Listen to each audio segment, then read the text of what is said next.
भोपाल से एक अहम खबर आपको बताते हैं। एक बार फिर INS 24/7 की खबर का असर हुआ है। INS न्यूज ने आंकड़ों के साथ खबर दिखाई थी।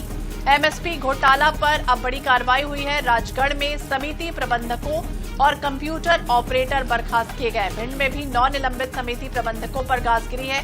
3 जिलों में 64 लोगों पर अब तक कार्रवाई की गई है।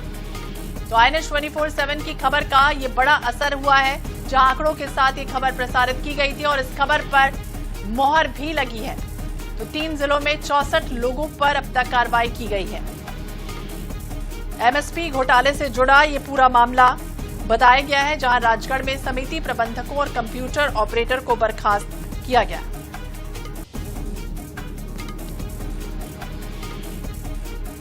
तो बड़ी कार्रवाई की गई। इस वक्त की अहम खबर आपको बता दें, INS 24/7 ने बड़ी प्रमुखता से ये खबर दिखाई थी और इसके बाद अब ये बड़ी कार्रवाई कह सकते हैं हुई है।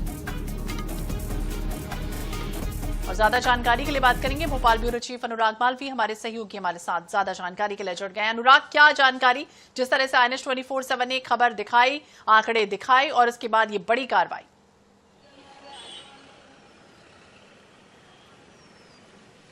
हाँ बिल्कुल, देखिए निश्चित रूप से ये जिस तरह से हमने पूरा की पूरा ऑपरेशन दिखाया था, इसमें हमने दिखाया था कि कैसे राजस्थान और उत्तर प्रदेश की सीमा से लगे जिलों से व्यापारी मध्य प्रदेश में आके किसानों का हक मारते। हमने दिखाया था कि हर जिले ने अपना टोटल प्रोडक्शन कितना दिखाया, कितने किसानों से खरीदी हुई, कितने किसानों को व्यापारियों ने बेचा और उसका जो डिफरेंस था उससे कई गुना ज्यादा गेहूं खरीदी केंद्रों पर खरीदा गया। और इसमें पूरी मिली भगत थी।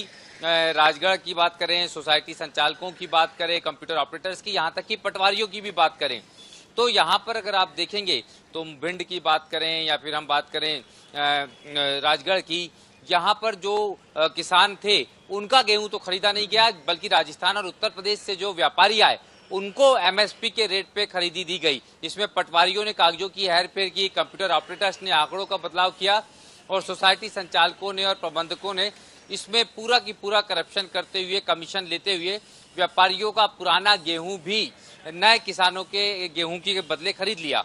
और जब हमने पूरे आंकड़े और दस्तावेज इस संदर्भ में दिखाया, उसके बाद में हमारे ही कार्यक्रम में मुद्दे में दम है में भाजपा के प्रवक्ता ने बोला था कि ये पूरी जानकारी वो सरकार को देंगे। और फिर एक जांच समिति गठित की गई थी और जांच के बाद अब 64 लोगों पे कार्रवाई हुई है 3 जिलों के। और इसमें हम आपको बता दें कि सोसाइटी प्रबंधक, पटवारी, कंप्यूटर ऑपरेटर सब शामिल हैं। जी बिल्कुल, यानी कि छोटे कर्मचारियों पर तो एक गाजगिरी है, क्या बड़े अधिकारियों पर भी अब कार्रवाई होगी? और यहाँ पर यह भी कहा जा रहा है कि कई जो होल्ड किए गए खाते, क्या उन्हें भी रिकवरी उनसे की जाएगी?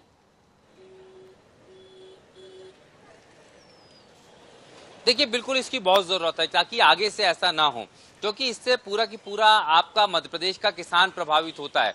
ये घटनाक्रम हम देख रहे हैं अभी 3 जिलों में, लेकिन इस तरह की घटनाएं आगर मालवा में हुई, इस तरह का मामला रीवा में हुआ, इस तरह का मामला बॉर्डर स्टेट्स में होता है।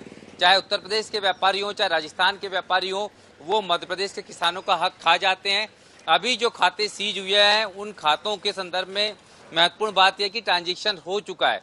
अब ये देखना होगा कि क्या ये पैसा वापस लिया जाता है, और जिन किसानों का गेहूं नहीं खरीदा गया वो कई सारे किसान हैं जो व्यापारियों पे बेचे, उनको भावांतर की राशि इस खाते से दी जानी चाहिए कायदे से। पर अभी इस कार्रवाई का इंतजार है, लेकिन एक बड़ी कार्रवाई और एक बड़ा संदेश अभी जा चुका है। बिल्कुल बड़ा संदेश जा चुका है। अब देखना होगा किस तरह की सुधार की और जरूरत पड़ती है। नजर बनाए रखिएगा। बहुत बहुत शुक्रिया अनुराग, तमाम जानकारी के लिए बातचीत।